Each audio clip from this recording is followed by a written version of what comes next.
Ողջույն։ Մեր հյուրն այսօր քաղաքական գիտությունների դոկտոր, ռազմական պատմաբան Արմեն Այվազյանն է, ում հետ կզրուցենք հայոց ռազմական պատմության, ինչպես նաև Հայաստանում ներկայիս ռազմական իրավիճակի մասին։ Բարև ձեզ, պարոն Այվազյան, շնորհակալ եմ մեր հրավերն ընդունելու համար։ Պարոն Այվազյան, այ վերջերս շատ ակտիվ լույս տեսան ձեր գրքերը անգլերեն, ռուսերեն, ֆրանսերեն լեզուներով, նաև հայոց ռազմական պատմության մասին։ Ինչու եք անդրադարձել հայոց ռազմական պատմությանը։ Հայաստանը, քանի որ գտնվում է մշտական, պերմանենտ պատերազմական վիճակի մեջ, վերջին գոնե գրեթե 3 տասնամյակում պատերազմական թեմաները խիստ կարևոր են։ Առհասարակ պատերազմը լուրջ հարց է։ Դրանից ավելի լուրջ հարց պետության եւ ազգի համար գոյություն չունի։ Եթե հիշենք թեկուզ չինացի հայտնի հռչակավոր եւ աշխարհում մինչեւ այսօր կարդացվող ռազմական տեսաբան Սուն Ձի ռազմարվեստի մասին գրքի հենց առաջին նախադասությունը սկսվում է այդպիսի մի թեզով, որ պետության համար պատերազմը կյանքի եւ մահվան հարց է, դա խիստ կարևոր խնդիր է եւ չի կարելի անտեսել այդ հարցի քննարկումը, խորապես ուսումնասիրումը։ Հենց այդ նպատակով էլ ես հենց կենտրոնացել եմ մեր գոյության, հայոց գոյության համար ամենակարևոր հարցի հենց պատերազմի վրա, ընդ որում դա կապված է ոչ միայն հին հայոց ռազմական պատմության հետ, այլև այսօրվա հարցերի հետ։ Այդ պատմությունն էլ այսօրվա հարցերի հետ կապված է։ Իսկ Արցախյան պատերազմը գրքերում ներառված է։ Այս գրքերում ոչ, բայց ես ունեմ առանձին, այո, հենց ուսումնասիրություններ եւ հենց մենագրություններ, որոնք նվիրված են Արցախյան հակամարտությանը եւ հատկապես այդ հակամարտության ռազմական կողմերին։ Գիտեք, ինչով է կարևոր այս ամեն ինչը։ Մեզանում, քանի որ մինչև անկախության ձեռքբերումը չկար մի առանձին խավ, որը մտածում էր ռազմավարական չափանիշներով եւ ռազմական չափանիշներով, քանի որ անկախ պետություն չկար, առանձին բանակ գոյություն չուներ, պետական կառույցները անկախ պետականության այդ մտածողությունը չունեին, չկար նաև այդ խավը, որը վերլուծեր, մատուցեր մեզ համար այն կարևոր դրույթները, որոնցով պետք է հայ ազգը առաջնորդվի։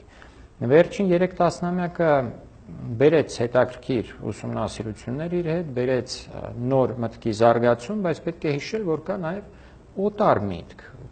Տիրապետող ուժերը աշխարհում չեն ցանկանում, որ հայերը կամ ուրիշ փոքր պետությունները, ոչ իրենց դաշնակիցները սեփական ուղեղով մտածեն։ Նրանք ցանկանում են մատուցել մեզ համար իրենց լուծումները, մենք էլ վերցնենք այդ լուծումները, կարծելով, թե այդ լուծումները մեզ համար լավագույնն են։ Այնինչ մեր անվտանգության հարցերը մեզանից լավ ոչ ոք չի կարող վերլուծել։ Եվ այդ իսկ նպատակով էլ ես փորձում եմ շերտ առ շերտ, հարց առ հարց բացահայտել այն մութ մնացած հասկացությունները, կողմերը մեր գոյության եւ անցյալի եւ ներկայի, որոնք կարող են օգտակար լինել մեր հենց հատկապես պետականաշինության, բանական շինության գործում։ Եկեք, եթե խոսում ենք Արցախյան հարցից, մի օրինակ բերեմ։ Տեսեք, մեզանում խոսվում է, թե ինչ կարող է պատահել ապագայում, ինչպիսի ընթացք կունենա բանակցությունները, ինչպիսի ընթացք կունենա հակամարտությունը, եթե այն մտնի թեժ այսպես փուլ, ռազմական փուլ, եւ շրջանառվում են երկու այսպիսի տեսակետներ։ Մի տեսակետը, որ բավական հաճախ կարելի է լսել, որ հայոց բանակը պետք է մտնի Բաքու, դրանով կավարտվի հակամարտությունը։ Մյուս տեսակետը այն է, որ հայոց բանակը մենք դժվար թե հազիվ թե կարողանանք հաղթել Ադրբեջանին, քանի որ Ադրբեջանն այսօր գնել է մեծ քանակությամբ նորագույն զենք, ունի ավելի մեծ ռեսուրսներ, մարդկային ռեսուրսներ, տնտեսական ռեսուրսներ, ավելի մեծ տարածք, ճանապարհների ավելի լայն ցանց, բայց ասեմ, որ այս երկու տեսակետներն էլ, որ չենք կարող հաղթել եւ երկրորդը, որ պետք է պարտադիր Բաքու մտնենք, երկուսն էլ ծայրահեղ տեսակետներ են եւ դրանք հենց արտահայտում են մեզանում պատերազմական հարցերի այն խորը հասկանալու բացակայությունը։ Գիտեք, մի բան պարզ է, որ մենք ազատագրված տարածքը պետք է պահպանենք ամեն գնով։ Այդ խնդիրը լուծելու համար հնարավոր է մենք նոր բախումներ ստեղծվենք, քանի որ Ադրբեջանը որևէ կերպ չի համաձայնվում ոչ Արցախի անկախությանը եւ Հայաստանի հետ իրական միասնական պետություն լինելուն, ոչ նույնիսկ Շուշիի կամ մյուս տարածքների հայկական մնալուն։ Այդ իսկ պատճառով նոր պատերազմները միանգամայն հնարավոր են։ Այդ պատերազմներում մեր հաղթանակը պարտադիր չի, որ լինի Բաքուն գրավելով։ Իսրայելը երբ հաղթանակ էր տանում Եգիպտոսի, Հորդանանի, Սիրիայի նկատմամբ 67 թվականի պատերազմում, 73 թվականի պատերազմում ոչ Եգիպտոսի մայրաքաղաք Կահիրեն էր գրավում, ոչ Սիրիայի մայրաքաղաք Դամասկոսը, ոչ էլ Հորդանանի մայրաքաղաք Ամանը։ Գիտեք, կարող ենք հիշել այլ օրինակներ, ռուս-թուրքական բազմաթիվ պատերազմները 17-ից ընդհուպ մինչև 20-րդ դար գրեթե միշտ մեկ բացառությամբ հաղթել են ռուսները, բայց երբեք այդ հաղթանակը չի համընկել Պոլսի, Կոստանդնուպոլսի, Ստամբուլի գրավմամբ, բայց եղել է հաղթանակ։ Հիմա մենք էլ պետք է հասկանանք, հաղթանակը պարտադիր չի, որ լինի հենց Բաքուն գրավելով, հաղթանակ կարող է լինել քուրի ափին ամրանալով, հաղթանակը կարող է լինել մի քանի խոշոր լրացուցիչ հայկական տարածքների ազատագրումով եւ ադրբեջանական զինուժի խոշոր ջախջախումով, դրանով իսկ որոշ ժամանակով մենք կերկարացնենք այն հարաբերական խաղաղությունը, որը ստացել ենք, ունենք այս վերջին 25 տարում, 94 թվականից մինչև հիմա ասենք թե այս 24 տարիների ընթացքում մենք վայելում ենք հարաբերական խաղաղություն, ինչի շնորհիվ։ Շնորհիվ այն ազատագրված տարածքի, Հայաստանի ազատագրված տարածքի։ Բայց այսօր հնարավոր է, որ այդ երաշխիքը, այդ տարածքը արդեն բավարար չի եւ պետք է տեղափոխել, եթե լինի այդ պատերազմը, թշնամու տարածք, որը մեր տարածքն է պատմականորեն, հայկական տարածք է, ընդհուպ մինչև Քուր, եւ եթե մի քիչ էլ խորանանք, մի քիչ էլ ենք։ Սա մի կողմը, ես ինչպես ասացի, ծայրահեղ այդ մոտեցման։ Մյուս կողմը, երբ ասում են, թե հնարավոր չի հաղթել Ադրբեջանին, զենքի, ռեսուրսների եւ այլնի պատճառով, սա էլ ճիշտ չէ, որովհետեւ ռազմական համաշխարհային պատմության մեջ կան բազմաթիվ օրինակներ, երբ ավելի պակաս զինված ուժերը, նույնիսկ տեխնոլոգիապես ավելի ցածր մակարդակում գտնվող ցեղերը հաղթանակ են տարել ավելի լավ զինված, ավելի մեծաքանակ բանակների կայսրությունների դեմ։ Այդպիսի օրինակները շատ են։ Կարող ենք հիշել հռոմեական կայսրության օրինակը, որը անկավ գերմանական ցեղերի հետ պատերազմներում, կարող ենք հիշել 1722 թվականին ինչպես աֆղանական ցեղերը մտան Իրան, Սեֆյան Իրան եւ կարողացան գրավել նույնիսկ Սպահանը։ Իրենց մայրաքաղաքը հաղթելով մի հզոր տերության բանակին։ Հետևաբար պետք է իմանալ, որ մենք ունենք եւ զենքը, այդ զենքը բավարար է, այդ զենքը նոր է եւ նորագույն է, գուցե Ադրբեջանը որոշ չափանիշներով մեզնից ավել ունի, բայց դա չի նշանակում, որ մենք չենք հաղթելու։ Եթե պատերազմը լինի այսօր, կամ եթե լիներ վերջին 20 քանի տարում, ես համոզված եմ, որ մենք էինք հաղթելու, որովհետեւ մարտավարական հմտության առումով, սպայական կազմի պատրաստվածության առումով հայկական բանակը գերազանցում է ադրբեջանականին, այդ թվում նաև ամենակարևորը մոտիվացվածության առումով։ հայ զինվորի մոտիվացվածության առումով։ Այս բոլոր անարդարությունները, որ Հայաստանում կան, չխանգարեցին մեր զինվորին 2016 թվականի ապրիլի 4-օրյա պատերազմում կռվել եւ իրականում քիչ ավելի ուժերով մեր առաջին շարակարգ էշելոնը կարողացան 18-20 տարեկան ժամկետային զինծառայողները դիմադրել շատ արդյունավետ կերպով ադրբեջանական հատուկ ստորաբաժանումներին, որոնց մարզել էին երկար տարիներով եւ Ադրբեջանում եւ նույնիսկ Թուրքիայում էին նրանք մարզվում։ Այսինքն այդ մոտիվացվածությունը, սպայական կազմի ավելի բարձր պատրաստվածությունը, տակտիկական հմտությունը եւ մեր որոշակի աշխարհագրական առավելությունը, այդ դիրքերի առավելությունը համոզված եմ, որ մեզ բերելու է հաղթանակ, եթե լինի պատերազմը։ Պարոն Այվազյան, ապրիլյան պատերազմը ինչի հետևանք էր եւ կարելի է ասել, որ անսպասելի էր մեզ համար։ Ես միշտ այն մտքի հենց կողմնակիցն եմ եղել, որ պատերազմը անխուսափելի է եւ ես այդ արտահայտել եմ գրավոր, բանավոր տարբեր ելույթներում, պաշտոնական վայրերում, վերլուծություններում եւ կար մեկ ուրիշ թեւ, որը կարծում էր, որ չէ, անընդհատ պնդում էր, չի լինի, հեքիաթներ են Ադրբեջանը կվախենա իր նավթամուղերը պայթեցնելուց, Ադրբեջանին թույլ չեն տան Արևմուտքը, Ռուսաստանը, նավթային ընկերությունները, բայց տեսանք, որ այդ պատերազմը եղավ։ Եվ դա հասկանալի է, որովհետև միջազգային քաղաքական համակարգը անընդհատ գտնվում է շարժընթացի մեջ եւ մեծ հակասություններ կան վերջին տասնամյակներին այդ համակարգի մեջ, այդ հակասությունները ուժեղանում են եւ այդ հակասությունների ինչ որ մի պահի այդ միջազգային ուժերը կարող են կամ պարզապես նույնիսկ հրահրել Ադրբեջանին այդ հարձակման ուժերից մեկը կամ երկուսը կամ միասին կամ կարող են զբաղված լինել իրենց հարցերով եւ Ադրբեջանը փորձի ինքը լուծել այդ խնդիրը, այդ զենքը որ գնում է, հենց այնպես չի լինում, այդ զենքը պատից չի կախված լինելու, այդ զենքը կրակելու եւ տեսանք, որ կրակեց։ Հետևաբար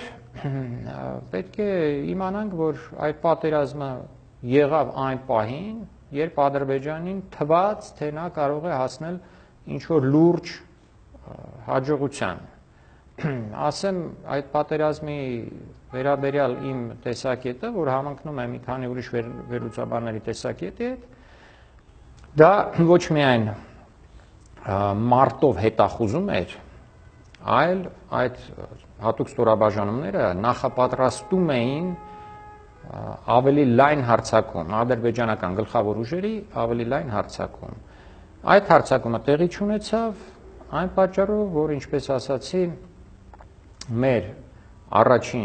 մեր առաջնագծում գտնվող զինվորները փայլուն կատաղի դիմադրություն ցույց տվեցին, մեծ զոհեր պատճառեցին թշնամուն, որից հետո մեզ հիմնական ուժերին հնարավորություն ընձեռվեց կառուցելու մարտակարգերը, նախապատրաստվելու եւ իրականացնելու մի շարք հաջող հակագրոհներ, նախաձեռնությունը թույլ չտրվեց, որ Ադրբեջանի ձեռքում մնա եւ այդ իսկ պատճառով այդ հարձակումը նրանց այսպես խեղդվեց, ձախողվեց, իհարկե դա կատարյալ ձախողում էր նրանց համար, բայց համարել թե մեր համար էլ մեծ հաղթանակ էր ճիշտ չի լինի այդ պատերազմը, որովհետև հատկապես այն պատճառով, որ մի շարք տարածքներ, որոնք պոտենցիալ առումով ունեն օպերատիվ տակտիկական նշանակություն, անցան Ադրբեջանի ձեռքը։ Հատկապես այդ պատճառով, բայց նաև մի շարք թերություններ, որոնք ապրիորի պետք է չլինեին, այդ թերությունները երևակվեցին։ Հետագայում այս վերջին 1.5-2 տարվա ընթացքում, գրեթե 2 տարի է լրանում, այդ թերություններից շատերը հաջողվեց շտկել, ինչքան որ մենք տեսնում ենք արդեն այն դիվերսիոն հետախուզական գործողությունները իսկապես զգալի չափով պակասել են։ Իսկ կանխատեսվում է կրկին հարձակում։ Գիտեք, դա իհարկե պետք է միշտ պատրաստ լինել նման զարգացմանը, որովհետև եւ ներքին եւ արտաքին պատճառներով Ադրբեջանը կարող է դիմել նման քայլի։ Ես խոսեցի քիչ առաջ արտաքին պատճառների մասին, միջազգային քաղաքական համակարգի վայրիվերումների պատճառների, բայց ներքին առումով Ադրբեջանը բավականին անկայուն պետություն է եւ նավթի գների անկումը օրինակի համար կարող է բերել խիստ սրման սոցիալական սրումների, որից ձերբազատվելու համար Ալիևի կլանը կարող է որոշել նախաձեռնել, սանձազերծել պատերազմ։ Փրկվելու համար պարզապես կարող է այդպիսի որոշում կայացնել։ Կարող է որոշում կայացնել, եթե տեսնի, որ Հայաստանը այդ պահին ինչ որ մի ճգնաժամի մեջ է, կամ շատ թուլացավ Հայաստանը։ Այսինքն այս խնդիրը, գիտեք ինչպես է, այս հարցը չի լուծվելու բանակցությունների սեղանին։ Այս պետք է հասկանանք։ Բանակցություններով Արցախյան հիմնախնդիրը չի լուծվելու։ Նույնիսկ եթե պայմանագրեր ստորագրվեն, նույնիսկ եթե այդ պայմանագրերը մասամբ կամ ամբողջությամբ իրականացվեն, այստեղ խնդիրը Արցախյանը չի, այստեղ հայկական հարցն է խնդիրը, որը Հայաստանի պետության, հայ ազգի իր բնորանում, որից մնացել է այս 10%-ը, մոտ 42,000 քառակուսի կիլոմետր, որը հայ զինվորի վերահսկողության տակ է, այդ բնորանում հայ ազգի գոյատևումն է, որի հետ չեն հաշտվում ոչ Ադրբեջանը, ոչ էլ առավել ևս նրա մեծ եղբայր Թուրքիան։ Նրանք այդ խնդրի հետ չեն հաշտվում։ Մենք պետք է ապացուցենք նրանց, որ ստիպենք նրանց, որ հաշտվեն։ Այդ ստիպելը կարող է լինել հենց Ադրբեջանին ապագայում նրա կողմից սանձազերծած պատերազմի կամ մեր կողմից կանխարգելիչ պատերազմի հաջող ավարտով։ Այ երբ խոսում են փուլային տարբերակի մասին Արցախյան հարցի լուծման, ես բոլորովին այլ կերպ եմ հասկանում այդ փուլային տարբերակը։ Երբ ասում են փուլային, նկատի ունեն այդ միջազգային ուժերը, Մինսկի խմբում ընթացող բանակցությունները, նկատի ունեն, թե հայոց զորքերը պետք է դուրս գան այս տարածքից, հետո Ադրբեջանը այս ինչ քայլն անի, հետո այն տարածքից, հետո այն ինչ քայլն անի, ճանապարհ բացի, չգիտեմ, գազի կռանը բացի, ինչը բացի, դա չի փուլայինը, դա կարող է բերել ընդամենը փոքր-ինչ անց նոր դիրքերից Ադրբեջանի հարձակմանը։ Փուլային տարբերակը նա է, որ առաջին պատերազմը 91-ից 94 թվականին մենք հաղթել ենք, ամրապնդել ենք մեր ռազմավարական դրությունը, Հայաստանի ռազմավարական դրությունը, ապահովել ենք ավելի մեծ ռազմավարական խորություն, կառուցել ենք բանակ, առաջին այսպես ռազմական բախումում մենք հաղթել ենք, դա մեկ առաջին փուլն էր։ Երկրորդ փուլը, ճիշտ է, շատ կարճատև էր այդ պատերազմը, տեղի ունեցավ 2 տարի առաջ։ Երրորդ փուլը պետք է նորից հաղթանակ տանել, մինչև այդ փուլերով մենք պետք է, եթե պետք լինի, իսկապես եթե կարողանանք այսպես Բաքու հասնենք, բայց Բաքու հասնելն էլ խնդիր է, տեսեք, ասենք, ես ասացի Իսրայելը չմտավ Հորդանանի, Սիրիայի, Եգիպտոսի մայրաքաղաքներ, բայց Իսրայելը կարողացավ մտնել Բեյրութ 1982 թվականին։ Պաշարեց, այնուհետև օկուպացրեց արևմտյան Բեյրութը որոշ ժամանակով, հետո դուրս եկավ։ Այլ հարց է, թե ինչ դրական բացասական հետևանքներ ունեցավ Իսրայելի համար այդ բանը, բավականին դրականն էլ կար, բացասականն էլ, բայց այնտեղ ուրիշ խնդիր կար, այնտեղ Լիբանանում քաղաքացիական պատերազմ էր ընթանում եւ Իսրայելը կարողացավ այդ ամեն ինչը անել, հենվելով Լիբանանում իր դաշնակիցների վրա, ֆալանգիստներն էին քրիստոնյա եւ այլն։ Մեր պարագայում Ադրբեջանում առայժմ քաղաքացիական պատերազմ չկա, բայց հետագա փուլերում մեր հաղթանակներից հետո կարող է լինել նաեւ այդ քաղաքացիական պատերազմը, որտեղ Ադրբեջանը, ասացի, թույլ պետություն է, ինքը ներքին այն սոսնձված պետություն չէ, ադրբեջանական ինքնությունը այդքան հզոր չէ, այնտեղ կան տարբեր ազգեր, ազգություններ, որոնց անունը դրել են ադրբեջանցի, եթե որոշ ժամանակ էլ շարունակվի Ադրբեջանի գոյությունը, կարողանան եւս մի 100 տարի այդ պետության մեջ մնալ, կարող է այդ լավ ամրապնդվի ավելի շատ, բայց առաջիկայում, եթե առաջիկա տասնամյակներին հարվածները ուտի Ադրբեջանը, ժողովրդական լեզվով ասած, այդ ջախջախումը կարող է տեղի ունենալ շատ արագ։ Եվ դա էլ պետք է հաշվի առնել, հիշելով, որ Ադրբեջանին հաղթելը հնարավոր է եւ նույնիսկ պարտադիր է։ Պարոն Այվազյան, այ հին հայոց ռազմական պատմությունը ինչ որ բան մեզ կարողանում է տալ։ Իհարկե, շատ ամեն ինչ էլ կարող է տալ եւ բանակաշինության գործում եւ թեկուզ ռազմական միտքը զարգացնելու գործում։ Օրինակ, եթե վերցնենք ռազմավարությունները, հիշենք 4-րդ, 5-րդ դարերում հայոց բանակի դիմադրությունը Պարսից հզոր տերության Սասանյանների տերության, որը ահռելի կայսրություն էր, այդ հաջող դիմադրությունը այդ կայսերական ուժերին։ Ուրեմն ինչպես էր դիմադրում Հայաստանը։ Եթե հաջողվում էր, դաշինք էր կնքում հռոմեական կայսրության հետ եւ նրա հետ միասին էր դիմադրում։ Եթե չէր հաջողվում եւ շատ հաճախ չէր հաջողվում այդ դաշինքը հենց այդ պահին, հայոց բանակը միայնակ էր կռվում պարսկական բանակի դեմ։ 3 հիմնական ռազմավարություն կար։ Առաջինը կանխարգելի չարված Սասանյան Պարսկաստանի այդ սահմանից այն կողմ գտնվող մոտակա շրջաններին։ Այդ կանխարգելի չարվածը այնպիսի ցավոտ էր լինում, որ թուլացնում էր նախատեսվող այն կողմից հարձակումը կամ առհասարակ արգելում էր այդ հարձակումը։ Դա մեկն էր, եթե հաջողվում էր, շատ հաճախ դիմել են այդ կանխարգելի չարվածների տարիներ շարունակ, ամբողջ սահմանի երկայնքով։ Այսինքն խորացել են պարսկական տարածք։ Սա մեկ, որ այսօրվա համար հասկանալի է, որ այսօր էլ կարելի է նման բաներ կիրառել եւ Ադրբեջանին, եթե պետք է սաստել, եթե անհրաժեշտ լինի սաստելը, կարելի է մի քանի կանխարգելի չարվածներից հետո թուլացնել Ադրբեջանին, այնուհետև մի հատ ավելի հզոր հարված հասցնել։ Սա ուղղակի ռազմավարություններ են։ Երկրորդ ռազմավարությունը հետևյալն էր, եթե պարսկական բանակը այնուամենայնիվ ներխուժում էր Հայաստան, դիմավորել նրան արդեն հայկական հողում, սահմանային գոտում, այնտեղ կային ամրացված գոտիներ, սովետական օրինակ ռազմարվեստի մեջ կային այսպիսի տերմին կար ուկրեպ ռայոն, ուկրեպլոններ ռայոն, ամրացված շրջան, որը մեծ դեր կատարեց հայրենական պատերազմի ժամանակ այդ ամրացված շրջանները բավականին զսպեցին գերմանացիներին եւ հին Հայաստանը արշակունյաց օրոք գոնե այդ ամրացված շրջաններ ուներ։ Օրինակ Տմորիքը ամրացված շրջան էր, Արցախը ամրացված շրջան էր։ Հիմա գալիս էր, եթե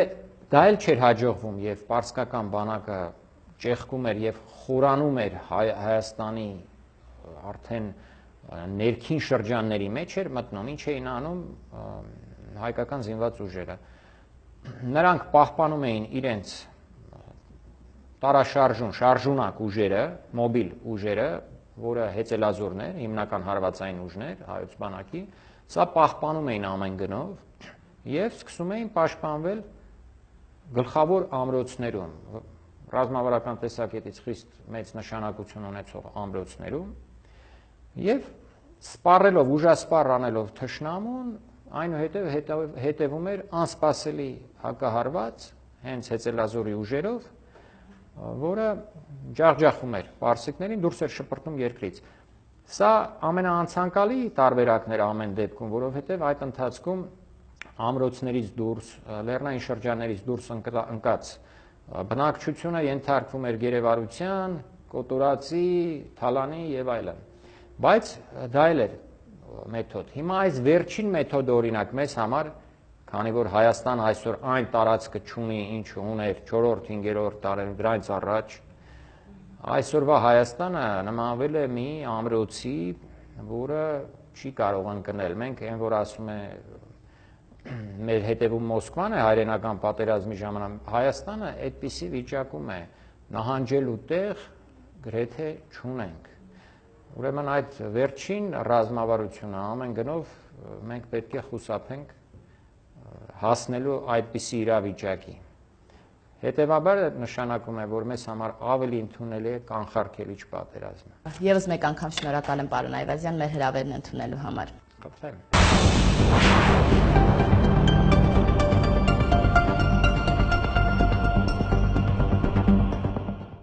Այսօր այսքանը։ Հիշեցնեմ, որ մեր հյուրն էր քաղաքական գիտությունների դոկտոր, ռազմական պատմաբան Արմեն Այվազյանը։